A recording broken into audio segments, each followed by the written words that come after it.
它是目前最强的 X86 迷你主机，拥有2025年备受期待的移动标压 CPU 性能超过了我们所测过的所有迷你主机。它本身具有 8060S 核显，图形性能接近我们测试过的最强核显的3倍。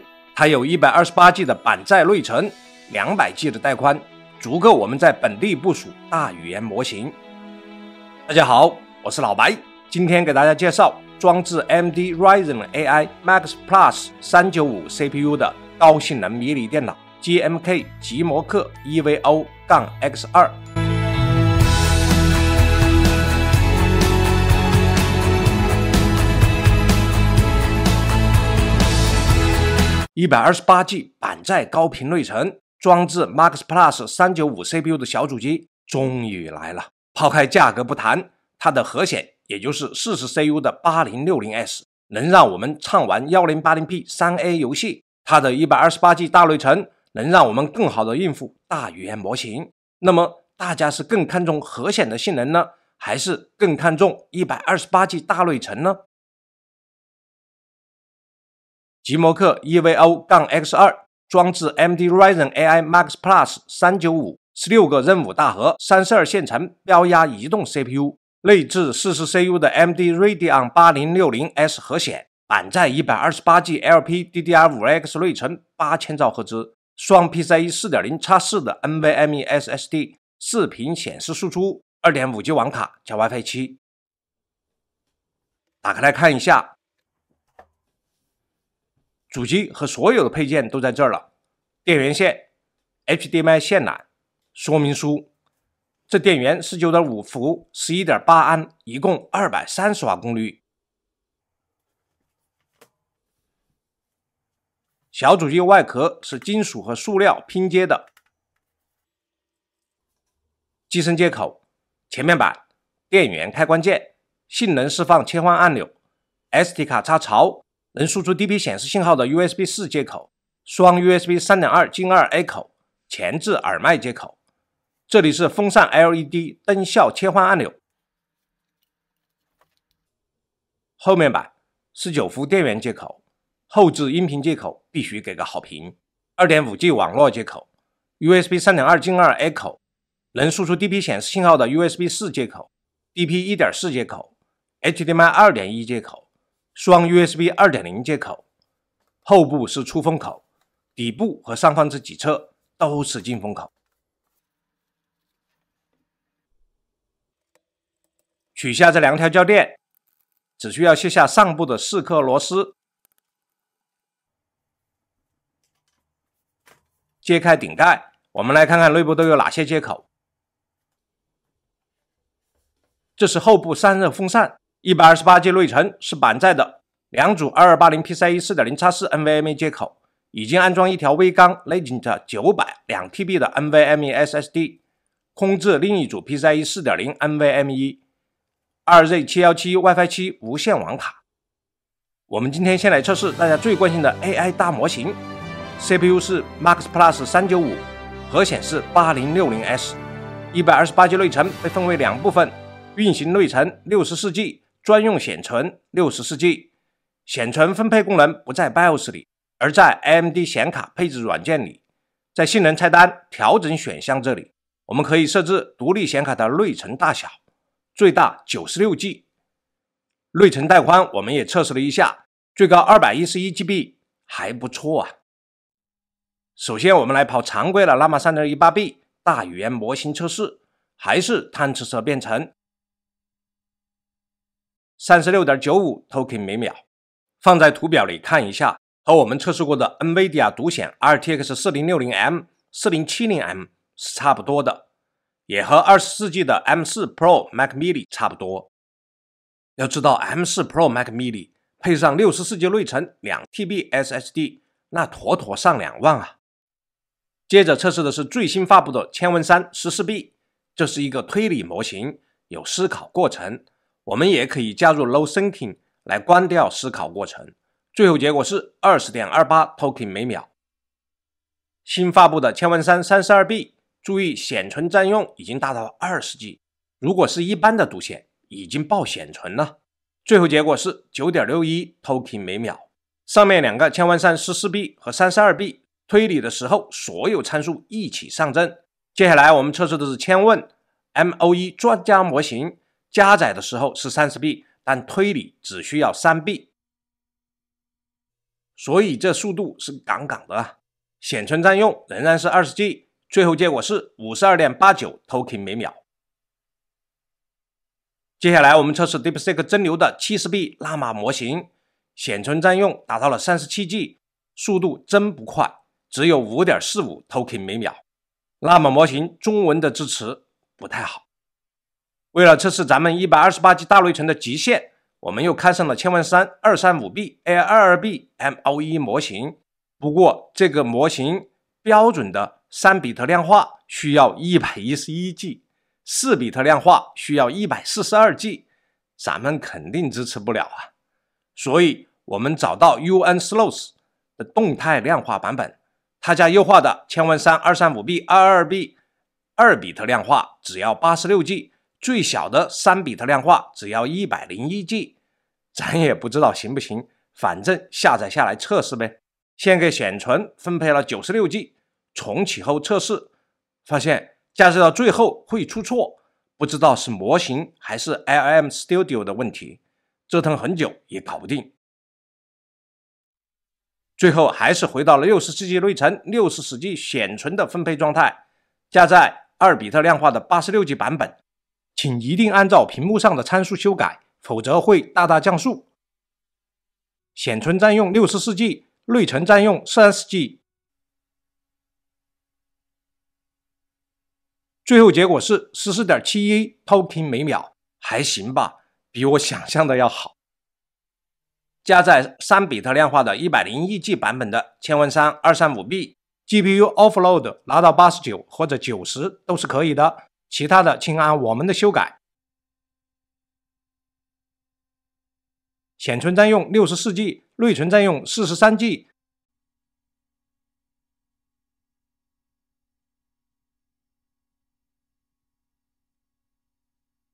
最后结果是 10.51 token 每秒。在我们测试的这些不同大小的本地开源模型中，最大千问三 235B A22B 86G 的2比特量化和 101G 的3比特量化版本是可用的，虽然速度使用下来只有15和11 token 每秒。千问三 14B 能有20 token 每秒，千问三 32B 只有接近10 token 每秒，千问三 30B A3B 有52 token 每秒。我觉得它们都是可用的，特别是千问三 30B A3B MOE 模型真是又快又好。除了让小主机本地部署大语言模型，我们还测试了本地部署纹身图模型，使用了 AMD 官方推荐的 Amuse 能够使用 NPU 来加速纹身图，这还是我第一次看见 NPU 被用起来了。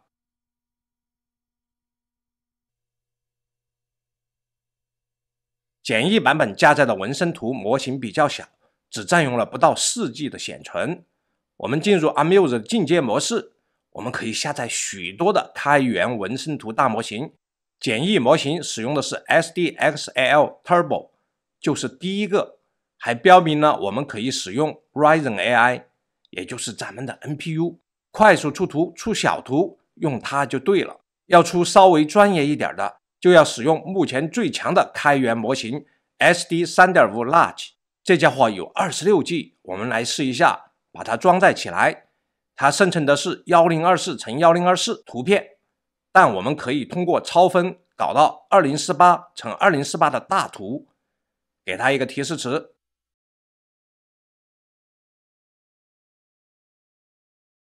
最后使用了 33G 显存，用了大概400多秒，也就是7分多钟就能出一张图。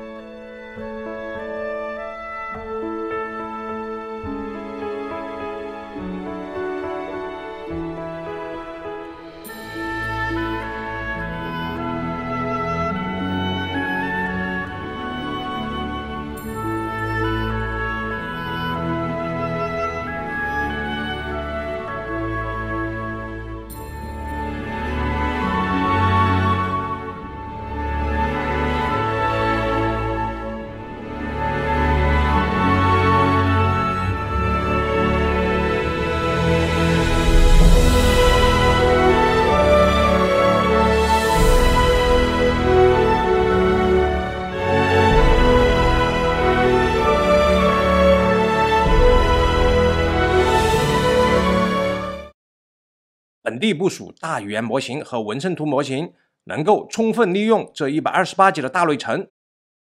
我觉得极摩克 EVO-X2 在这一点还是真不错的。BIOS 里首页可以看到 128G 内存8000兆赫兹，首页就可以修改性能释放，有安静54瓦、平衡85瓦、性能95瓦3种选择。我们选择了最强的性能模式来测试。一定要记得在这里才可以修改显存大小。稳定性是我们最关心的问题之一。我们打开 i.64 跑 FPU 单考的压力测试， CPU 缓慢下滑，跑在95瓦，整机功耗跑到154瓦左右， CPU 频率稳定在 3.1 赫兹。我们单考了1小时03分钟，室温32度的情况下， CPU 温度最高到99度， SHD 最高温度51度。我们使用极摩克 EVO-X2 迷你主机的 Ryzen AI Max Plus 395 CPU 来转码，看看实际效能如何。最后结果是6分46秒，共计406秒。406秒仅仅比 14900KF 慢了1秒，非常好的成绩。CPU-Z 多线程 15098.3， 单线程 801.3， 多线程是目前迷你主机中最高的，登顶第1名。Geekbench 5多核17502，单核2233，多核成绩排名迷你主机第3名。Geekbench 6多核17165，单核2936，多核成绩排名迷你主机第2名。Cinebench R23多核36182，单核1991，多核成绩排名所有迷你主机第1名。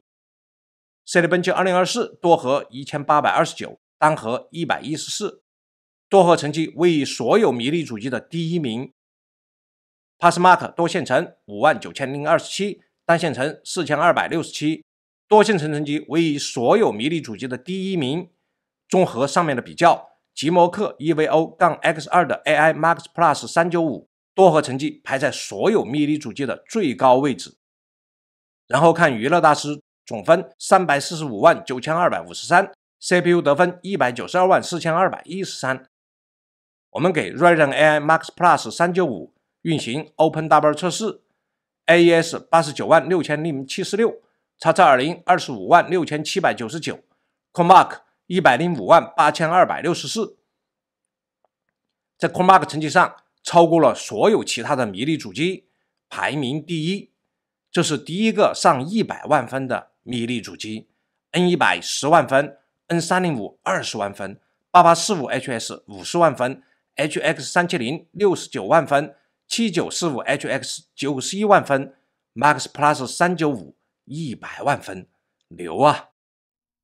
甜甜圈单考 GPU Max Plus 395的核显 8060S 跑出了120瓦左右的功耗，加入 CPU-Z 双考 Max Plus 395的 CPU 和 GPU 都跑出了120瓦的功耗。跑了 3D Mark 测试 ，TimeSpy 11696 ，FileStreak 30720 ，Still Lumen Light 83.91 FPS， 稳定度测试以 97.9% 通过。列表看一下 ，TimeSpy 比 RTX 4060M 高，低于 RTX 4070M。8060S 相比其他最高核显迷你主机接近3倍 ，FileStreak 高于 RTX 4070M。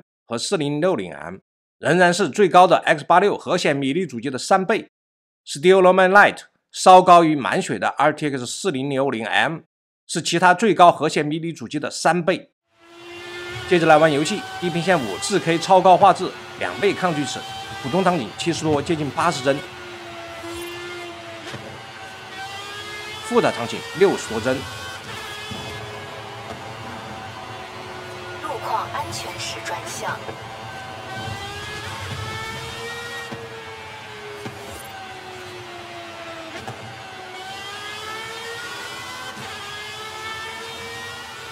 2K 极端画质，2倍抗锯齿，普通场景90帧左右。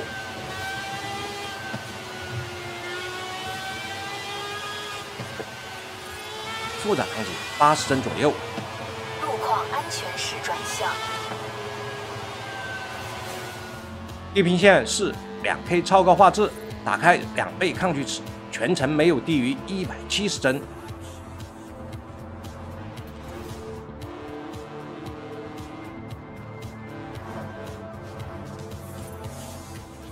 4K 超高画质，全程没有低于110帧，非常 nice。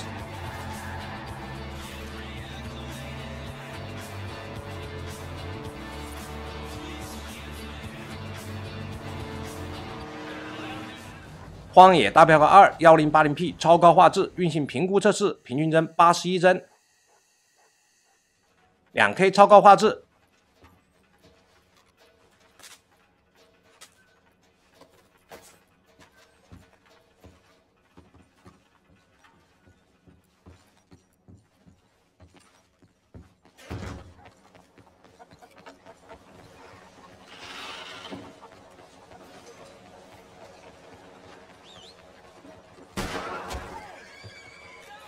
平均帧63帧，古墓丽影暗影 1080P 最高画质运行评估测试，平均帧133帧，2K 最高画质，平均帧91帧。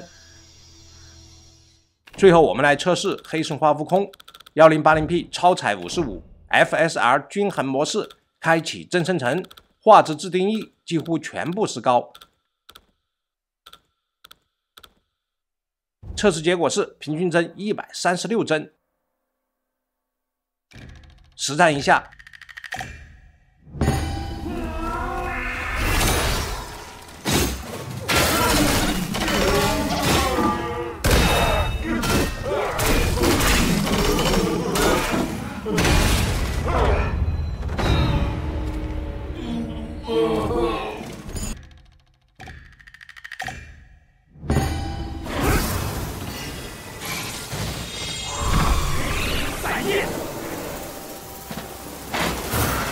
这就是 8060S 核显带给我们的游戏体验。我们把古墓丽影暗影测试结果做成图表，比较一下 ，8060S 还是不错的，和 RTX 4060M 各有胜负，低于 RTX 4070M。显示输出 HDMI 2.1 接口最高能输出 4K 120Hz 8位 RGB 显示信号 ，USB 4和 DP 接口最高能输出 4K 144Hz 10位 RGB 显示信号。我们的显示器 DP 接口可以超频到160Hz， 超频后，这台小主机可以输出 4K 160Hz 10位 RGB 显示信号。连接索尼 OLED 电视 HDMI 接口能够输出 4K 120Hz 8位 RGB 显示信号。8060S 核显的视频解码能力，它能硬解本地 8K 60帧 AV 视频。YouTuber 8K 60帧 AV 视频流畅播放。原厂硬盘测试7000兆比每秒，这是 PCIe 4.0x4 的最高速度。USB 4接口外接雷电硬盘盒3100兆比每秒，这是不错的 USB 4外接存储的性能。此时我们另一 USB 4接口连接了高刷显示器，说明我们的双 USB 4接口没有兼容性问题。我们还测试了小主机的 WiFi 网卡，这次是 RZ717 WiFi 7无线网卡，跑到了870兆 bps 以上。算是我的无线网络环境中很好的无线性能了。Realtek 2.5G 网卡，我们也使用了 IPv3 测试了内网性能，不论单线程上传下载还是多线程上传下载，都跑到了接近 2.35G， 跑满了带宽。这块 2.5G 网卡没有兼容性问题。极摩客 EVO-X2， 它装置了 AMD Ryzen AI Max Plus 395 CPU， 在 Windows 下的性能释放是95瓦。功耗表现我们列表给大家看。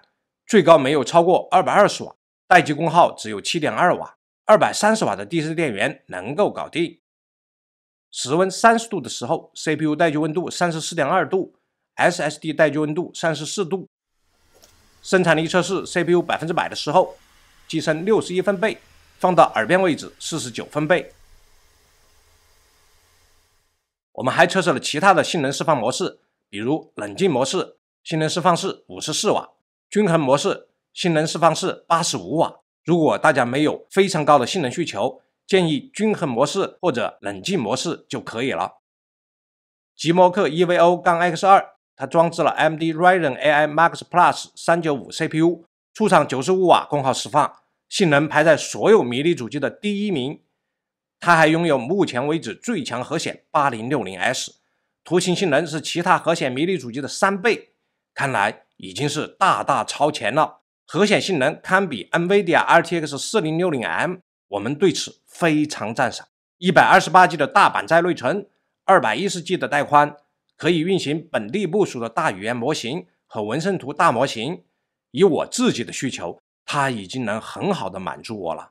这台小主机可能的缺点就是太贵了，我们实在没想到一向实惠的 AMD 把核显移动标压 CPU 的性能，不论是 CPU 还是图形性能堆得这么高，3倍的图形性能啊，还有板载的 128G 大内存，这些叠加在一起，把小主机的价格顶在了10000元以上。除了 Apple Studio， 我还想不到它的竞品。总结一下，极墨克 EVO-X2 出厂 CPU 95瓦的性能释放， GPU 120瓦的性能释放，这就是目前最强的 X86 迷你主机，没有之一。128G 超大内存，支持开源的千问3 235B 大语言模型和开源的 SD 3.5 Large 纹身图模型，散热静音稳定，接口兼容性完美，全新的设计，精致的做工，性能登顶。对于需要 128G 大内存跑本地部署大语言模型和本地部署纹身图模型的朋友，我对这台迷你主机给出强烈推荐的评价。这是一台非常强悍的超级王炸迷你主机。好了，今天就讲到这里了，我是老白，谢谢大家的观看，再见。